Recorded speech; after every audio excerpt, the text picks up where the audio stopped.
All right. What is up, everybody? Welcome back to another day of SaberSim's DFS Office Hours. It is Tuesday, October 26th of 2021. Thank you for tuning into the stream today, whether you're watching me live here or you're watching this back as a recording. Appreciate you being here. If this is your first time watching the stream, I know we continue to get new viewers here every day.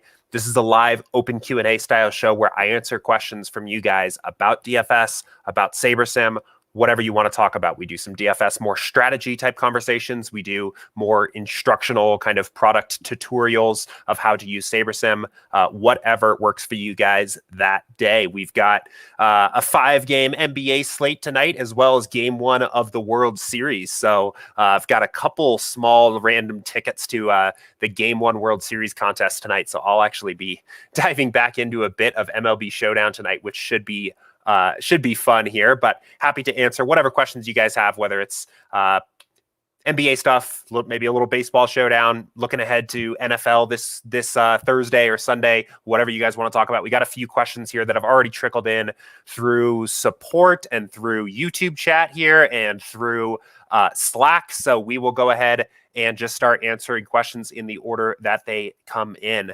As always, if you have a question or just have a thought or just have a comment on what we are talking about here, pop it into the YouTube chat or pop it into the Office Hours channel on Slack, and we'll pull up your questions and comments and things like that here on the screen.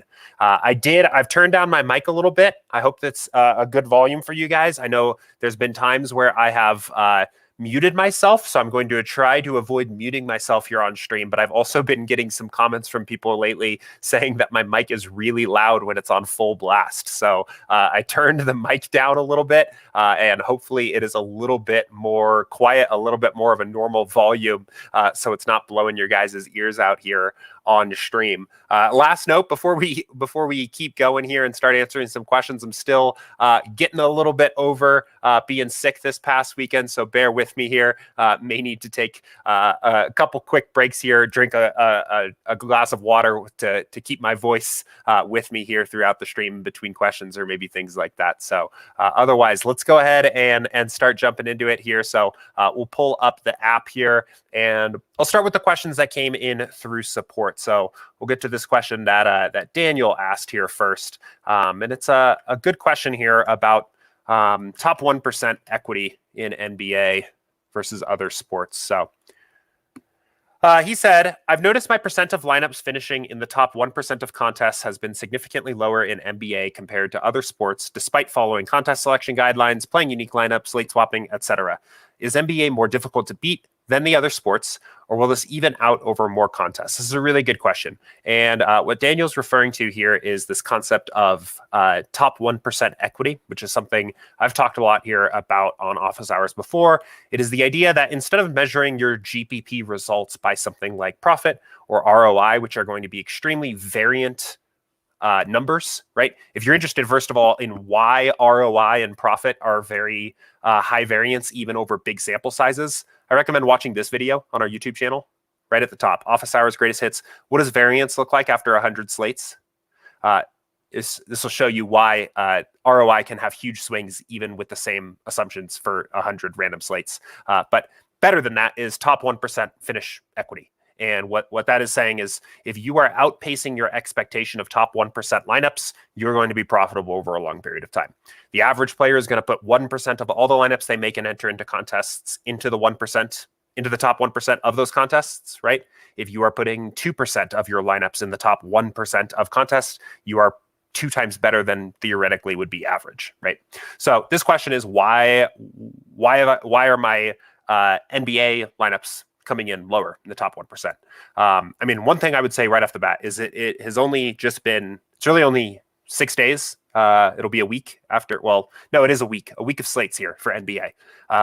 It's a very small sample size. So I would say don't get too overly locked in to 1 week of data.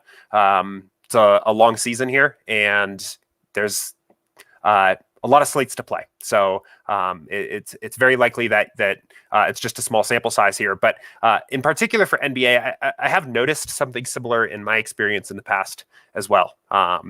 And what I've noticed specifically is that for baseball or even football, but especially for baseball, my top 1% is kind of relatively flat.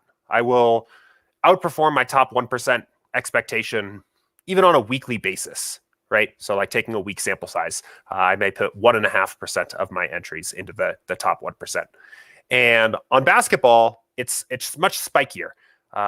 There'll be many slates where I put 1% of my entries in the top 1%, or 0.5%. I'll even underperform 0.5% of my entries in the top 1%.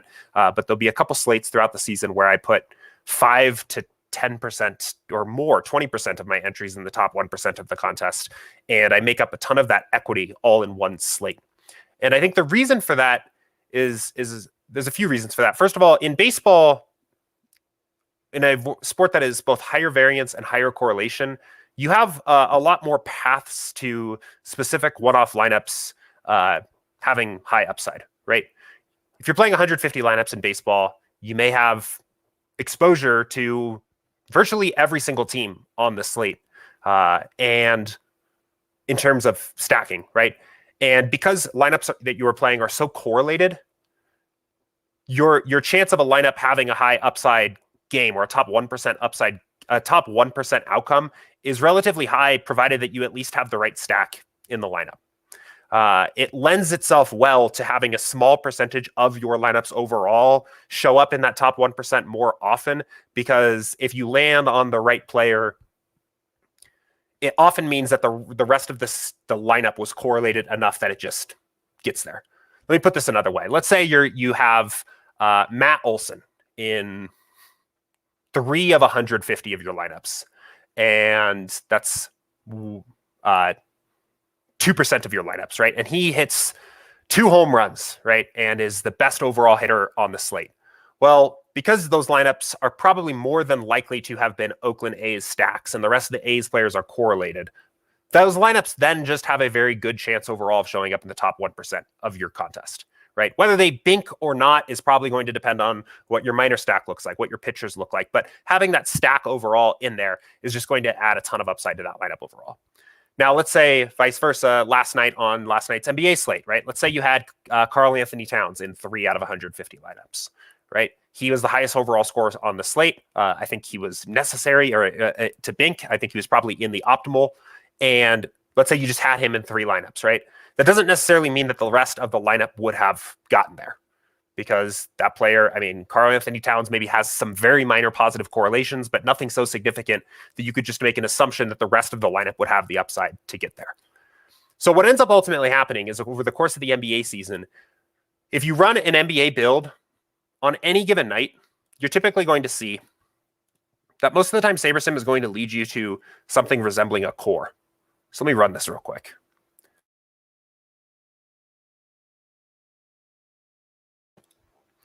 And what you ultimately end up getting is that the slates where you have that like 5 to 10 to even 20% equity in the top 1% of that particular contest, are the slates where you end up winning back a ton of that value on NBA. And it's where you nail your core, right? So let's say it's tonight, right? If we're just playing 20 lineups, it's going to be the slate where we are right about maybe these 4 guys overall. And we have all these other lineups to rotate around those guys, where we land a ton of lineups in the top overall 1%. And on that particular slate, you might put 10% or 15% or 20% of your lineups in the top 1% and pay back a ton of top 1% equity all in one slate, and probably have a very profitable evening and even everything out. And a lot of this, to be completely honest, is a little bit anecdotal. I've done some tracking of my own top 1%, and I've noticed this as well, Daniel. So like, I've seen this, and this is kind of my explanation for why I have noticed this. But just in general, I've seen that in MLB, I've always, based on top 1%, it almost feels like you're live to win any given slate, right? There's going to be a few lineups just because of how spread out your exposures are, because it's a higher variance sport, and how correlated your lineups are, that you're going to throw a few lineups into the top 1% or very high up there on a lot of slates. Whereas in NBA, I think it comes fewer and further between, but you have way more lineups in the top when you are right for NBA, because these exposures are a little bit lower. These exposures are higher, right? Your player pool is going to be a little bit higher. Your lineups are less correlated overall, right?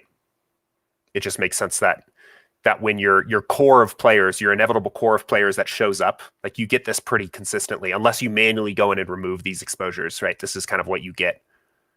That's just what I've noticed happens here. And that's kind of my explanation for it. But anyway, regardless, I mean, the other big lesson here too is that it's only been a week. So be patient, because you can definitely go on a low top 1% equity week streak in MLB as well. So awesome. Cool. Great question. I'll get you a timestamp recording of this answer here on stream. And if you have any follow-up questions for me here, Daniel, let me know and we will jump back in. I'm going to go ahead and jump to the next question there. I have one other question that came in through support overnight. So we'll tackle this one first. Then we'll get to some of these questions that are coming in live here. I see quite a few late swap questions today, which is great. Very important for NBA in particular. So we will we'll answer those here. But this question came in from Cubs fan here via support. And he said, my lineups start off really strong. Oh, he's got two questions here, so we'll answer both of them. But my lineups start off really strong, but by the end of the slate, they don't really hit that ceiling, and I end up losing more than I make. Is there anything I need to do differently to make it where I have a chance to win more consistently? I've even tried the late game players spread out through my lineups, but it seems like when they score TDs, I end up falling back more than going forward. Most of my lineups would be around the 100-point to 150-point range when everybody else is in the scoring 200-point to 250-point range. It makes it where I barely cash out or don't cash out at all. I've seen the lineups have some kind of ownership percentage. Do I need to focus on that more than the Saber score? Yeah, so, I mean, here's the deal. First of all, your lineup's most common outcomes, their most common performances are going to be around that 100-point to 150-point range. We can even just look at that here. Let's go ahead and look at NFL real quick. That is by far the most common outcome of pretty much any lineup you are going to enter. In fact, we will see that the projected points for any given lineup that you are playing is probably around that. Lineups are going more often than not are going to hit what they are projected for. DFS and GPPs is a difficult game. And what we are really ultimately doing is over the course of a full season, we are trying to build lineups for upside that are correlated, that have low ownership, that properly take into account the player's real ranges of outcomes to give ourselves, and while also using good bankroll management principles to allow ourselves to have really kind of 1 or maybe 2 weeks, especially for a sport like NFL, where we make most of our profit. That's legitimately what GPP DFS play really kind of looks like. I know a lot of times it feels like, I know this comment says everybody else is scoring around the 200-point to 250-point range. It's always important to remember that actually in reality, that's like probably the top 1% of lineups in the contest. So we just want to be building lineups that are putting ourselves in a position that are correlated, that have low ownership, and that have upside to get there, right? When things come together. So again, here, right, the build completes, right? These projected scores are 140 here for this week so far. Like, it definitely makes sense. This is literally saying the most common outcome. Well, not exactly necessarily, but it is saying the average outcome for this lineup is scoring about 147 points, right? But when we start switching these percentiles and look at things like what is the 85th percentile outcome for this lineup? Well, the 85th percentile outcome for each individual player in the lineup, then we start to see what the upside looks like. The 223-point day when every player has that 85th percentile outcome, that outcome they hit 15% of the time or less. We were looking at this yesterday here too. We had another user that asked a similar question about how to kind of find this upside. And this lineup essentially scores 223 points when every player in it has the outcome that they hit 15% of the time or less. In other words, 1, 2, 3, 4, 5, 6, 7, 8, 9. This is an outcome that happens. Well, actually, let's do it like this. 0.15 to the 9th. Very low. Wait, I think I calculated that wrong. The point overall here is that don't get down on the fact that your lineups are scoring around their projected points, right? We find upside in the form of correlation and lower ownership and taking into account real ranges of outcomes of players, which is quantified in the Saber score of the lineup. And if you want to see what the kind of upside potential of the lineup looks like, I think it can be interesting to look at some of these percentiles and kind of see what their upside potential is, to at least make sure that you're kind of building some lineups that have some of that upside. But don't get down on losing any given slate or losing multiple slates in NFL, especially on a sport where there's only one main slate a week, right? There's a lot of natural variance that's there. The last kind of point I wanted to touch on here is, I don't necessarily think it's a good idea to spread out the late game players throughout your lineups or forcing something like that into your lineups. The time that the games are played ultimately doesn't really have any impact on the upside of the lineups. The players' projections and correlation and ownership really is independent of their game start time. Maybe you can make an argument that there is maybe some kind of bias to certain game start times between DFS players, but generally speaking, the player's upside potential or a light up upside potential is independent of when the individual player's games start. So I wouldn't do that. I wouldn't necessarily go through and force and try to have there. Sometimes you hear this with other sports too, of people trying to force that like late game hammer. In NBA, I know it's really popular where people always kind of want that late game player in the lineup, trying to force that in. And I think that's more of just like a cognitive bias, right? It feels really bad when you're way up in the early games because you had a lineup that played a bunch of early game players and you watch that slip away as the game goes on, as the late games go on. But again, if you randomized the order of all the game start times, right, it wouldn't theoretically change the projections of any player that's playing in any game. So I don't think it makes sense to weight or value players playing in the late games more. Again, I think another video that might be interesting to watch is to check out this one on our YouTube channel here. What does variance look like after 100 slates for a winning player? Keeping in mind that the football season is like 20 playable slates. This simulation that I run in this video is 100 slates. And you can see that even for that player, there's huge swings in what the actual overall performance looks like. There are hugely winning seasons. There are slightly negative seasons, right? DFS is very variant, and your swings are going to be dramatic as a GPP player, which is why contest selection and bankroll management principles are paramount. Second to that is having a process that is agnostic to your results, that is not necessarily directly tied to results. You should be able to look at lineups and get familiar with kind of judging the correlations of players and judging how much ownership the lineup has and overall how many projected points you are sacrificing in order to gain upside, and how to make those judgment calls that are separate from how the lineup actually performs on a slate. And a really great way to do that is to like go in here, and especially throughout the week, right? It's Tuesday here, to go in here and let's set this back to average here and look at what kind of lineups you're getting out. And kind of look at why the lineups you are getting are the lineups you're getting, right? What are the correlations of certain players in this lineup, right? We click on Joe Mixon, we can see minor positive correlation to the Bengals defense, right? Teddy Bridgewater, this is a Bronco stack, right? Cortland Sutton, positive correlation, right? We can see there's some low owned plays here, right? Lower overall ownership. And one thing I like to do here is to also run the cash build, so we can see like what is the best overall projected lineup we can build.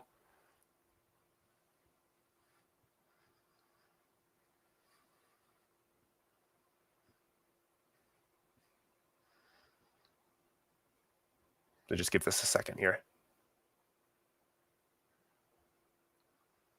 So for this upcoming slate, for the week 8 slate, right now at the moment, Tuesday projections, of course, the top overall lineup we can build is projected for 155.3 points, right? This is the best overall projected lineup we can build. On average, this lineup scores 155.3 points. And in our GPPs, we're going to play this lineup here that is projected and on average is going to score 144.5 projected points, right? We've made a sacrifice here of almost 11 projected overall points to do these things that create upside in the lineup, right? We've correlated, we're playing a relatively low owned stack with also a run back here. We have these three players, Teddy Bridgewater, who's very correlated with Courtland Sutton, who's very correlated with both Teddy Bridgewater and has a small correlation to Ricky Seals-Jones, right? Creating additional upside in this lineup. Those players are correlated. They're more likely to succeed together, and they're also low owned. So even though we've sacrificed some raw projection here, we have a lineup that now has more relative edge on the field, because if this stack is successful, the percentage of lineups that have this stack is way lower than the percentage of lineups that had the higher projected Stafford stack that we saw in the cash lineup, right? But this lineup is going to perform worse on average than the cash lineup. This is kind of, again, I'm calling back to a question we had yesterday too, but this is kind of like what upside actually looks like in these lineups. Like what we are literally doing. We are sacrificing average performance for upside, but that means that we need to accept that the average result of these lineups is going to be not great on average, right? Anybody that enters even a cash lineup in a GPP on a given specific slate is probably more likely to score more points than any of these lineups that we are building in our lineups here. But there's no money in playing cash lineups in GPPs because of the payout structure. So we have way greater expected value over a long period of time by playing these lineups with upside and using strong bankroll management principles to give ourselves enough shots on goal to get there. So anyway, kind of a long-winded answer to this particular question, but kind of just wanted to hopefully explain, that I guess, first of all, your lineup scoring 100 to 150 points is actually doing exactly what they are expected to do in theory. And it is the hidden potential or the hidden upside of those lineups that we are kind of just waiting for when they have that 85th percentile, 95th percentile outcome. And they have that upside, and we know they have that upside because they have the characteristics of upside. They have correlation, they have ownership, right? They have players with high ceilings in them. So the one other question I had from Cubs fans here, and this one is a little bit more of a practical question. And he said, we can answer this one here as well. He said, if I want exposure to two running backs from the same team in my lineups, but don't want them in the same lineup, how do I go about doing that? And the unfortunate reality at the moment here is that there's not a very easy way to just completely avoid this from happening at all. This isn't going to happen often because most of the time running backs on the same team are negatively correlated. That is not all of the time, but most of the time they are negatively correlated. So they're not going to show up in the same lineup together very often. I'm curious if we could find any here. DeAndre Swift and Jamal Williams is typically one of the more common ones where I have seen this happen before, but I don't see any here at the moment where this is happening. Anyway, the easiest way to do this, let's just assume, for example, Denver might be a shot at it too. Do we have any Javonte? No, we don't. Let's just assume that we just pick two players. So the easiest way to do this would be to go and find player one. So let's say it's Mixon, and let's just assume, for example, that Khalil Herbert is actually Samaje Perine or something like that, right? The easiest way to do this is to just filter by both of these players.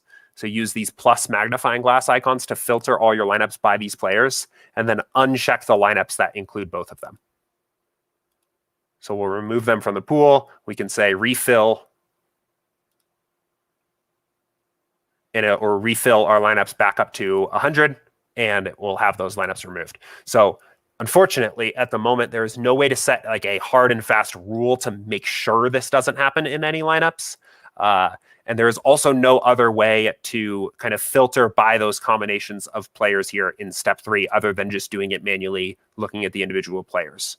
We are hoping to add a better way of doing this with filtering by different kind of stacks types that don't necessarily include a QB in the future to make this a little easier. But at the moment, that's the easiest way to do that. So Cubs fan, I'll get you a recording to this as well. Let me know if you have thoughts, feedback, any other questions in response to my answers to either of your questions. And we will go ahead and jump back into these questions here. So we'll hit this one first. This came in from Joe early this morning in Slack.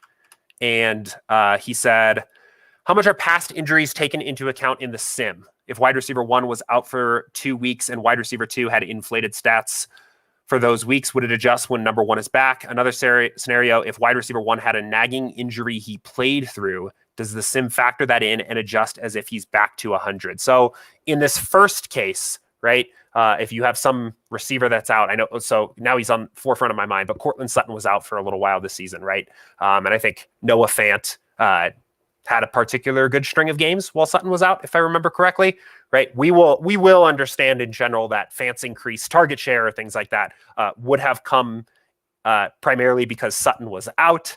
And when Sutton comes back, Fant's expected target share is expected to go back down. So that's something that the sim does deal with pretty well. For the situations where maybe a player is playing through an injury, that is a lot trickier. And while we will account for that from the standpoint of, I'm trying to think about the right way to say this. We will account for that from a week by week basis. For example, Odell, right, been playing like through some injury. As his target share or his performance overall is going down week by week, we will adjust for that in the projections. But measuring and quantifying how much an injury is actually affecting a player, how much of their current performance is related to an injury that they have, when that injury is gone, and how much that player is expected to improve when that injury is gone, are all very difficult things to actually answer for a certain player, right? If you have a sense of how to answer those questions, or at least kind of have a place that you feel like you can add some value by doing that research, I think that can be pretty interesting. Odell is a good example. I wonder if there's any other players that maybe would just pop into my head here.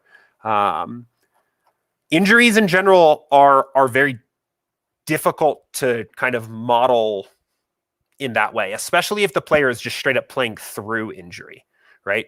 Because quantifying how much is this actually affecting the player, how much is this is just variance, but then also, if that, but also saying when is that injury healed, right? Actually knowing when that injury is healed and how much that player is expected to gain now that that injury is they're recovered, right? Those are all difficult questions to answer. So I think that can be an interesting spot if you've got to read on it because of something the coach said or because of something that you've like dove into in your own research. I think that can be a good spot to add some value overall.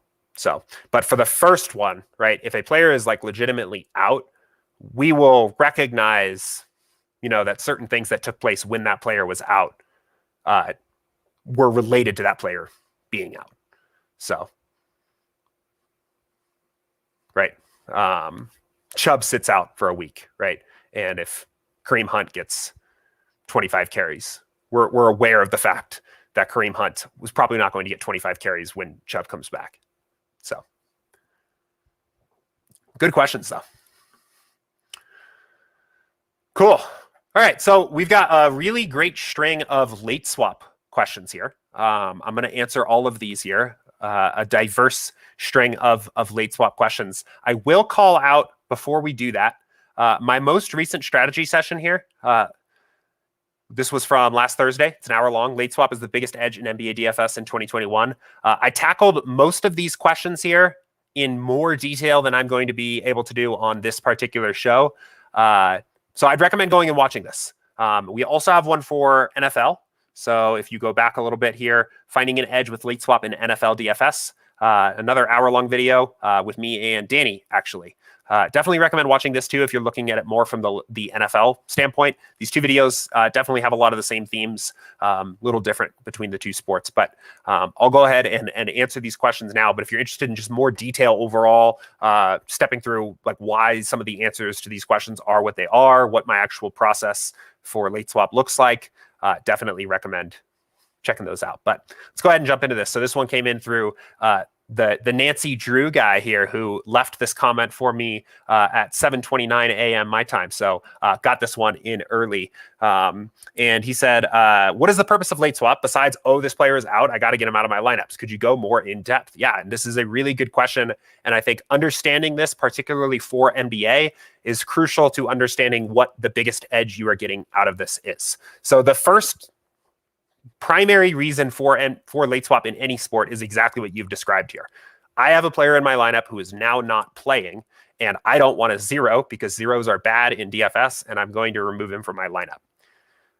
But what actually also ultimately ends up happening, and what creates most of the value about late swap, is that when a player who is going to start has been removed from a lineup, it creates inefficiencies by salary for the other players in the lineup, because what that player was expected to do on the court, let's just assume NBA, right, now has to go somewhere, right? Let's just say, for example, actually a perfect example tonight, LeBron is, it sounds like legitimately questionable, right? So at the moment, we've got LeBron projected. We can even just handle this just purely from a minute standpoint. We've got LeBron projected for a little over 36 minutes, right? Expected LeBron to play quite a few minutes tonight. If he's not going to play, 36 minutes have to go somewhere else to other players playing on the Lakers. They have to come up with 48 times 5. What is that? 240? Yeah, 240, right? They have to come up with 240 total player minutes to cover the course of the entire game. 5 players need to be on the court for an entire 48-minute period. And if we just remove LeBron's fantasy points, right, and assume that these end up just getting spread out elsewhere, so he had like roughly 45, and it's going to, in reality, get spread out throughout the rest of the team. But we can see here, right, let's just say that this ends up getting kind of, these are the impact of LeBron's minutes getting spread out to other players on the court in the form of fantasy projections. We can see, look what's happening to this value column here as we do this, right? So maybe that's enough, right? Maybe that's enough overall fantasy points. These plays, and especially at the lower salary, are becoming better and better values now because their price is inefficient for what they are expected to do on the court, for how many minutes they are expected to play, for how many shots they are expected to get up, for how many rebounds they have the potential to get, right? Especially a player like LeBron soaks up a ton of usage, a ton of assist share, rebound share, all this stuff that has to go somewhere else. Now, even if you were playing a lineup that didn't have LeBron in it, this value that now opens up on the Lakers allows you to build lineups with a much higher overall projection and a much higher overall upside because their prices are inefficient for what they are expected to do. And in NBA in particular, there are a few reasons why this is super valuable. The first reason why is because this is even just a 5-game slate tonight, and there are 1, 2, 3, and 4. Well, actually 1, 2, 3. 3 different late swap opportunities, 3 unique late swap opportunities just for a 5-game slate. There's a 6 p.m. Mountain late swap opportunity, a 6:30, and an 8 p.m. late swap opportunity. And starting lineups in NBA come out fairly late. Teams, I think, are only required to put out their starting lineup 30 minutes before lock, and a lot of times they wait till later than that, 30 minutes before their game starts, and a lot of times they wait till after that. So we will probably legitimately not have starting lineups for at least 3 of these games here when the original slate locks. So a lot of information we don't know when we go into lock. The final reason why it's very important in NBA, though, is that the impacts of players' projection when another player is ruled out or when the starting lineup change are significant, right? Players that are on the court are likely to score a lot of points. There are not very many splash plays in NBA. Players accrue points very slowly just over the course of the game. And players are most likely in general to score their projection. Players are normally distributed. A projection is a player's most likely outcome most of the time, or their most common outcomes are around their mean, right? Whereas if we think about in baseball, if a player is not out of the lineup, or if a player is surprisingly not in the lineup that's maybe playing in the West Coast game, that's not going to necessarily dramatically impact the rest of the player's projection in their lineup, because players in baseball are not normally distributed. Their most common outcomes are not around their average. And also, because a player being out of the lineup in baseball does not create a lot of additional opportunity for the other players in the lineup. They're still probably going to hit about as many times as they were before. So that's why late swap is crucial for NBA. It is because news comes out. Well, it is because there are a lot of late swap opportunities. There are a lot of opportunities to do this swapping. The news comes out late, and most of the news is not out when lock actually happens. And this news is very impactful. Players that are in or out of the lineup that weren't expected have a significant impact on your projections overall. I am not kidding when I seriously say that I think it is the single biggest edge in NBA DFS in 2021, especially as projections and optimizers and models and things like that continue to get better and better. This is a huge spot where people just are not going to react to this kind of thing. So even last night, so like the LeBron James news is huge, right? And people, even like less sharp players, are probably going to be aware of this. And if he gets ruled out, it is a big enough name that a greater percentage of the field might adjust. But last night, for example, Marcus Morris, I think it was Marcus Morris, on the Clippers was ruled out like before the final game of the night started. And that actually made some of the Clippers' value a lot better plays. It made guys like Luke Kennard and Terrence Mann and some of the other Clippers actually end up being pretty good values because those minutes had to go somewhere, right? That was a very positive EV late swap, a very great time to late swap if you were kind of staying plugged in there. And we ran, if you're plugged into our NBA lineups alert channel in Slack, we updated our sims for that news. I wonder if the timestamp is still here. No, so the timestamp is now updated to today's sims. I was curious if it, oh, actually, wait, let's see if I can go back to yesterday's.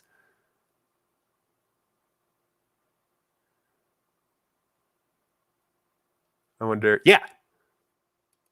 So that news came out a little bit after the 7:00 game started here. Again, this is all Mountain Time. So we actually updated, sims ran, right? And you would have had an opportunity to take advantage of some of that value that opened up, right? You can see Terrence Mann quietly became the third best overall value on the slate last night after all but the very last game had even started, right? Kennard was the, 8th best overall value play on the entire slate over 2 hours after the slate started. This is the kind of stuff, and this is where you have so much value because probably the vast majority of the field didn't even know that happened or didn't even care about that happening. It was just like, oh, I don't have Marcus Morris, I'm fine. But without realizing, I don't know what his minutes projection was beforehand, but maybe it was, even if it was just 25 minutes, right? 25 minutes is huge. Those 25 minutes go somewhere. A lot of them probably went to Mann and Kennard. That usage also goes somewhere, right? And it makes these guys fantastic plays. So I actually I get the most excited personally when there is, first of all, I'll say I get pretty excited in general when we're going into a slate like tonight. I really hope LeBron stays genuinely questionable going into lock, because it means either people aren't going to play enough LeBron or they aren't going to swap when he gets ruled out. And I just know that I have the tools to late swap effectively to that kind of news. But my favorite particular kind of news for NBA is, first of all, a player just getting just getting scratched with no warning. Maybe word that, I don't know, Porzingis is going to rest tonight. That comes out at 6:20. Love that, right? That is a huge edge. We get to update. We get all the Luka. We get all the Dwight Powell, all the Maxi Kleber, right? That's great. But even better than that is that those not bigger name guys that sit, right? I think Marcus Morris was ruled out because the coach said he needed better conditioning, right? He was too tired. He needed to take the game off, right? And it's just a name that people don't really care about and probably would be lazy even if they were staying plugged in to update. And that kind of stuff just gives you this huge edge. So that's why it's important. Anyway, again, another kind of windy answer to that question here, but we'll go ahead and keep rolling and answer some of these other late swap questions that have come in. There was one here. I'll hit this one real quick. This came from Joey, and this is in Slack. And Joey says, how does late swap build lineups? I worry about that it will swap my lineups that don't need to be changed and make them weaker, because as far as I can tell, the late swaps run only one pool size for each lineup you late swap. Yeah, so this is a really good point. And what Joey is basically saying here is that when we run this build, so let's say we've got this. So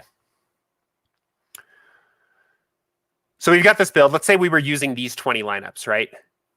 And we've really got a pool of 500.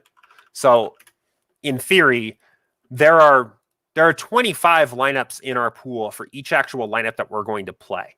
So in other words, the builder is basically picking like its favorite lineup of a set of 25 for each individual 20 that we're playing, right? And that's part of the advantage of building extra lineups, is that we can actually judge them and say, what are the best ones overall? What are the highest upside? What are the highest saver score lineups that we can play overall in our pool? And those are the ones we're going to play. And when we late swap, that's not what happens. So if we were late swapping, maybe say for the 6:30 games on a slate like tonight, right? We're not going to build 500. We're just going to rebuild each lineup once. And you do sacrifice some of that there. I think in general, by far, especially in a sport like NBA, where late swap news has this big ripple effect through your lineups, the advantage you are gaining by late swapping for the most recent sims and the most recent information far outweighs whatever you are giving up by the fact that you only have one lineup, one like built lineup for each entry that you are playing. But I do think this is a sharp point. I do think this is something that's sharp to recognize, that you do sacrifice something in that by way of that, by the fact that instead of building 500, you're only rebuilding 20. And I guess I should say, because the first question here is, how does late swap build lineups? So I should actually clarify what I mean by that. When you late swap, what happens is that we lock every player into the lineup whose game has already started, and then exclude all the other players who are not in that lineup whose game has already started, and then just rebuild the best lineup we can around those players. But that only happens once. We don't get 25 shots at it for each individual lineup like we do in this particular case. But again, I think the edge you get from late swapping overall is way higher, because you have that new information, that new value is way higher than anything you're giving up here because of that. A few other points on this real quick before I move on. I do think you can justify, I mean, first of all, stay plugged into the sims and keep an eye on the NBA lineup alerts channel. You don't need to sim if the information doesn't, or you don't need to late swap if the information doesn't change. I know that's come up commonly where people are looking, and maybe for a slate like tonight, right? They're going to enter and they're going to get their lineups in at 5:30, and 6 o'clock rolls around and nothing has changed. No new sims have run, no new lineups have come out. Maybe we had these lineups at lock already, right? You don't necessarily then need to late swap at 6, and you're actually probably better if you don't, because you kind of preserve those lineups for a little bit longer, for through another slate of games, right? So I don't think you need to just late swap every single game start time unless information changes. Another thing I would caution you of, and something I've heard people say, is don't just late swap lineups that have the player that was out in them. I've heard people say that before, that they're trying to do that in Slack. That is not a good idea, because then, again, you are only getting the advantage that we talked about at the start of the show of making sure you don't have any zeros in the lineup. You're not getting the advantage of adding all the extra exposure to all the players that are now great values because of the news that has changed, right?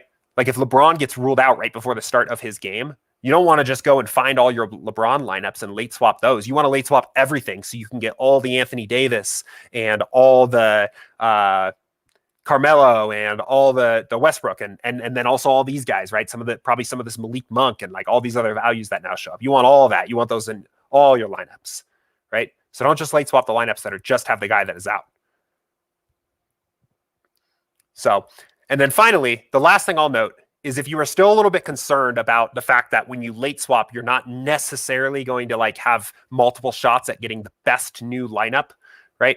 I think especially as the slate goes on, and we talked about this a little bit yesterday, I think as the slate goes on and when there is huge news that breaks, there is more impactful news that breaks, I think you can justify turning down your sliders a little bit. And the impact of turning down your sliders, primarily the ownership fade and the sim variance slider, is going to be that you are late swapping into just higher overall projected plays rather than lower owned plays and rather than higher upside plays.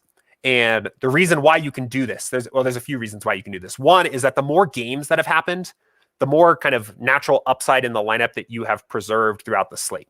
Like, for example, let's say you're looking at the slate like tonight, right? And 4 of these games have already started. So most of your players in your lineups have already been locked. But before this last game, I don't know, Rudy Gobert gets ruled out, right? Well, 80% essentially of your lineup has already been kind of locked in as that high upside initial sliders you've started with. It may just make sense at the end, rather than worrying about like the ownership or the individual upside of players, to just late swap into the best possible plays that have now opened up in this late game and turning down your sliders a little bit for that, right? The other reason why is that we know that the field's not going to late swap well, and they're not going to react to this stuff very often. So you don't need to worry so much about ownership for some of these plays that open up with late swap, right? A lot of the field will probably react to LeBron, the LeBron news. The lower your stakes are, the less of the field will react to that news, and the less of the field that will react well. It can make some sense to say, you know, if LeBron gets ruled out after lock, that I'm less so worried about necessarily the ownership of plays at this point. I'm less so concerned about getting the highest upside plays as possible. I really want to just get all of that new projection that have opened up now since that news has broken in my lineups and turn down your sliders here a bit. And the impact of that, I'm kind of wrapping around to the point here. I realize I'm answering all these questions in kind of a long-winded way here today. So hopefully this is still helpful for you guys and interesting. But the point here, wrapping around here, is that when you turn these sliders down, you have less variance overall in what those lineups look like when you just get a chance to late swap them once, right? That's literally what sim variance does, is you're basically making the grouping of simulations smaller for each late swap build that you build. So if you were to late swap the same set of lineups repeatedly, the lower sim variance goes, the more similar that lineup is to look each individual time you late swap it. The less random chance you're kind of giving up of who's going to be in that lineup after the late swap is done. Now, I wouldn't just do this willy-nilly, and I wouldn't start doing anything crazy like turning all your sliders off, because then you're giving up all of your upside and you're just using average projections, and then this is no better than any other optimizer. You don't want to do that. But again, I would say as a way, once you've really got once you really feel like you understand why you are late swapping, and you really feel like you understand when you should be late swapping, and you have a very good sense of how to late swap, and you're feeling like a late swap pro, you have no questions about this process overall, I think it can be an interesting advanced strategy, I would say, to start pulling in to selectively edit some of your sliders to lower the impact of ownership fade and sim variance on your late swaps in the right spots. And the right spots are when more games have been completed and more impactful news has come out. And I guess the last one would be the lower stakes of contests you're playing, where less people are going to react to that news anyway. So anyway, great question there from, wow, forgot the name now, from Joey about late swap. So we will keep rolling. There were a few other late swap questions that came in, so we'll hit these real quick. One from Cody here. Is there a way to get late swap to remember your exposures from your most recent builds? It seems to reset every time I do a late swap, and I end up moving away from players I wanted exposure to. Interesting. Huh. So the way it works is that, let's go here.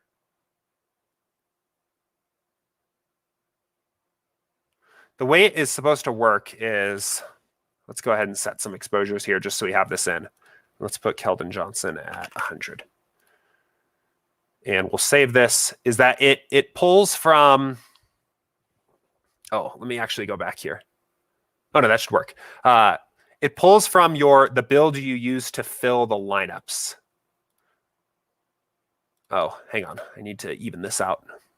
But if it's resetting every time you late swap, that's no good. 47. Okay, so we'll fill. Okay, so you can see the exposures are preserved here. So now let's say we were hypothetically late swapping. Oh, I need to actually put these in. So let's actually get these in real quick.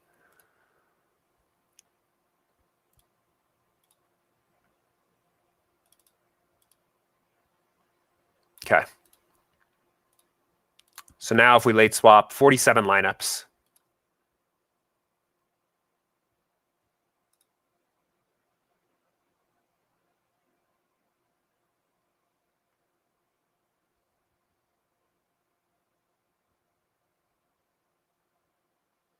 Oh, I see.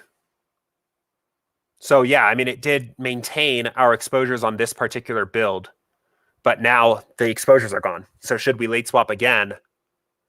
Well, actually, let's see. Now if we go back here, yeah. So now they're gone. Okay.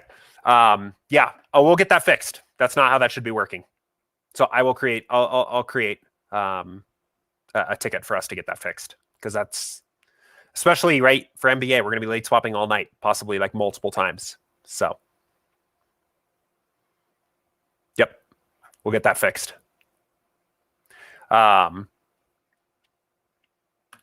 This was a question from CMC Man here. When a player's a late scratch and projections change, do we have to rerun our build, or does it automatically update?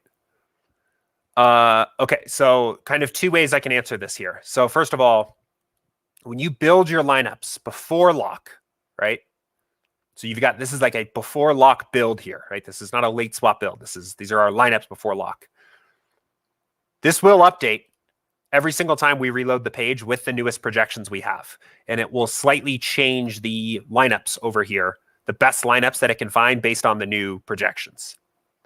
But it won't rebuild any new lineups. So if LeBron gets ruled out before lock, a lot of the lineups in this pool of 500 that have a bunch of Lakers players are probably going to get floated to the top, but it's not going to rebuild any lineups. So when news is changing before lock, you should always, provided that you have the time, start with a brand new build. Always, especially for NBA. So if a sim runs 10 minutes before lock, right, it's probably best practice, again, provided that you have the time to do the things that you need to accomplish your process, to rebuild rather than just refresh. Even though we will technically refresh your lineups overall, it is better to rebuild. Now, when you late swap after lock, you have to do this manually every time. We can't do anything automated for you in that case. You can't change the lineups that are already entered. So when you late swap, what you want to do is every time a new sim runs before the next game starts is to go back in here and do what I just did a minute ago, which is swap, late swap, rebuild, and download the new entries that show up here.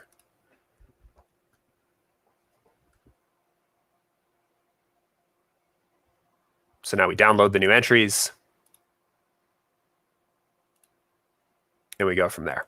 What is interesting, though, here, and Cody, maybe you can, I'd be curious what you have found.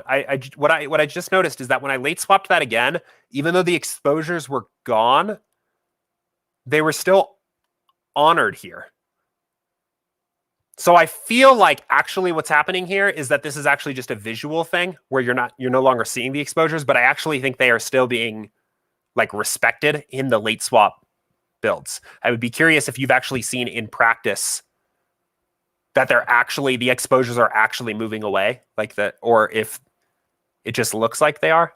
Because like Keldon Johnson was still locked here for this late swap for me, even though it wasn't showing that way in the entry editor. But anyway, sorry, I'm getting off track here. CMC, the last thing that you do here is then just download your entries.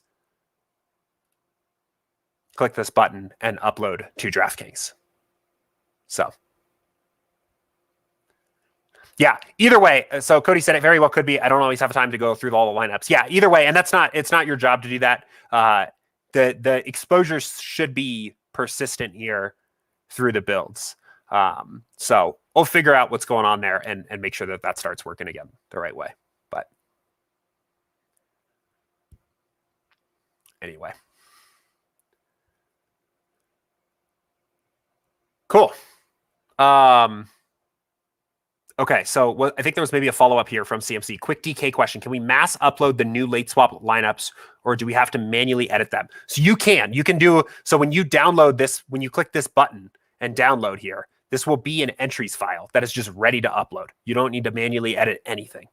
So it's not a raw lineups file. It is literally an entries file. So you can literally, I think my page got frozen here because it seems like it's unresponsive, but you can literally just download that file and upload it. No manual intervention required in that particular regard. So.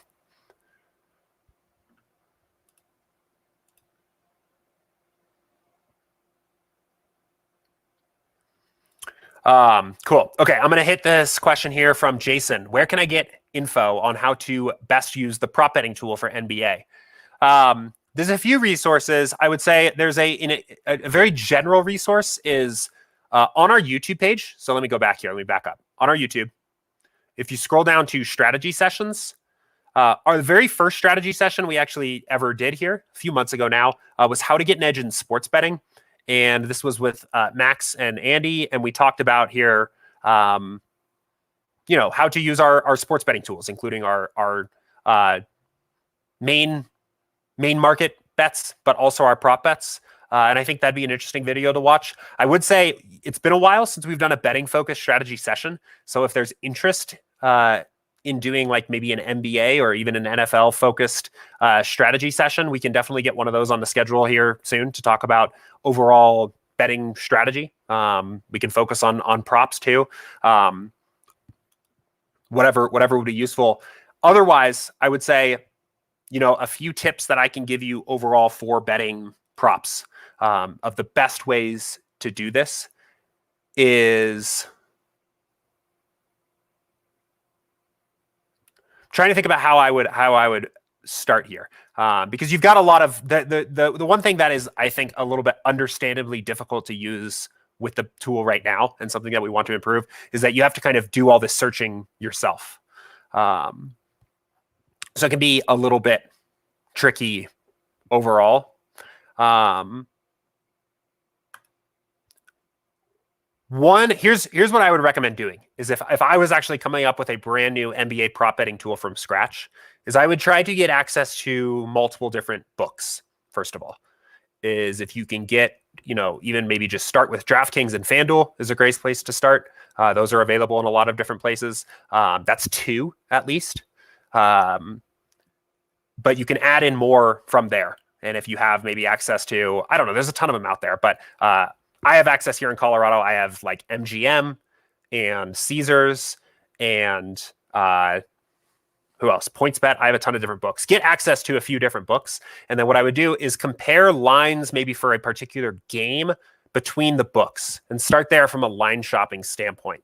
Rather than going here and starting with the players and saying to I'm going to go through and check every individual player, start with the books. And I would say, look for a potential line that is out of line with the others, even just by a couple points, right? The difference between a minus 110 and a minus 115 line is significant, right? And start there. And then if you can find a way of determining where the discrepancies are between the different books on certain player props, and there will be huge discrepancies on player props. Like the player prop markets are way smaller than the main market stuff. You will see pretty big discrepancies. If you find a particular line that is off compared to the other books you have access to, I would start there. And then maybe you can then compare it against what our model says. So maybe you see that you can get, I don't know, maybe you can get Joel Embiid over, I don't even know what his line is. I'm just going to make something up. Maybe you get Joel Embiid over 25.5 at plus 120 somewhere, and elsewhere it's minus 110, right? Well, then you could go in here and say, okay, so no, that's not even close. Maybe his line's like 21.5, but you could go in and say, right, So that's actually probably a little bit what it is. Like maybe everywhere's got Joel Embiid over 21.5 points at -110, but you find it on FanDuel Sportsbook for some reason at +120, right? That should automatically kind of be a key.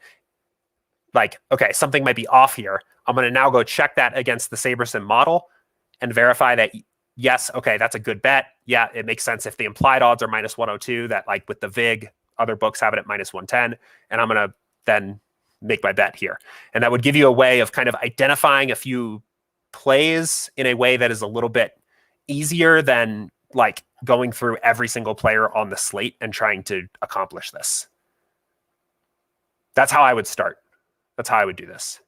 And I know there's still some manual work there, right? We're looking at ways to improve the betting product to allow more of this to happen automatically, or not automatically, but more visually all in front of you, rather than feeling like you have to go and do all this and kind of keep track of everything yourself.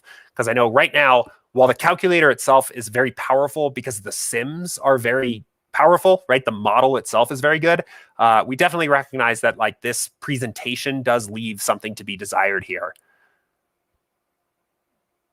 in terms of like how easy it is to find profitable betting opportunities. You kind of have to find the opportunity yourself and then use the tool to help you find the answer. And you could do it game by game too, which would make it a little bit easier rather than player by player. So you could say, like, you could go and pull up all those sports books and look at the player props for the Sixers-Knicks game first, and kind of look through and keep an eye on the lines, right? And see if you see a line that's out of line, quickly then plug it in and check and fire on it. So that's the way I would start.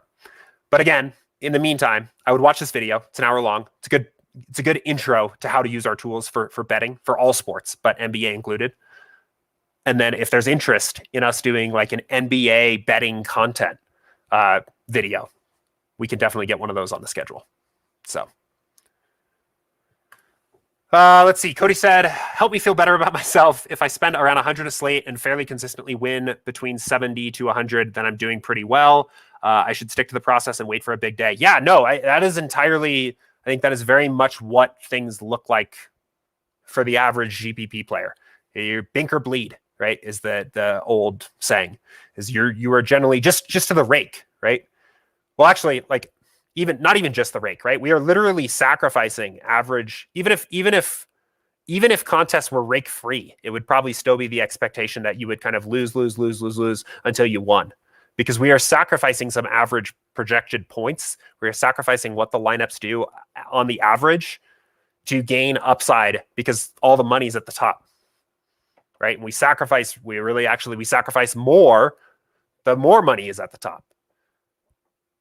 So yeah, no, if you're playing 100 slate and you're winning back $70 even, that's pretty great. On a break-even slate, you beat the rake, right? Which is already an achievement.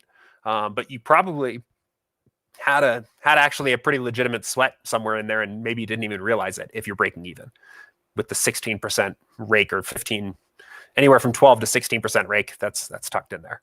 So seriously, I know I've mentioned it like now 4 times on this stream. And it's funny because it's like my own video. So I don't know, feels kind of weird, but I really recommend going and watching this if you haven't seen it. It's only 15 minutes, and it is just like, I feel like it is kind of a light bulb moment, like eye-opening of like, oh, this is actually how this can look, because it's literally, I created this like quick little spreadsheet, but it is using assumptions of a player that is basically guaranteed to win over a long enough period of time, and 100 slates on 100 slate sample size in there.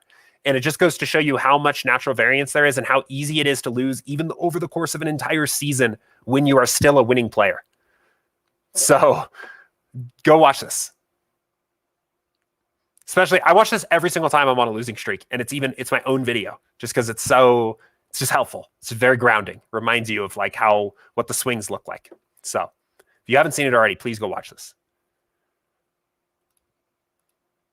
But anyway, that is all I have for questions. Let me double check. I see there was some excitement about Luke Kennard last night, so that's awesome. Yeah, I mean, I swapped and definitely got some good Terrence Mann exposure in particular. But I think those are indeed all the questions I had here in my queue. So I will go ahead and call it there. We're right at about a little over an hour. So thank you again for everybody that tuned in here today. Asked some questions, engaged, added your comments here into chat. Always the best streams when we have a lot of engagement from you guys. We will be right back here again tomorrow, 2 p.m. Eastern, for another day of office hours. So if you have questions overnight tonight, or as you're going through the NBA slates or the MLB showdown, feel free to ask your questions into the office hours channel in Slack or at support at sabersim.com. And we will be right back again tomorrow. Until then, see ya.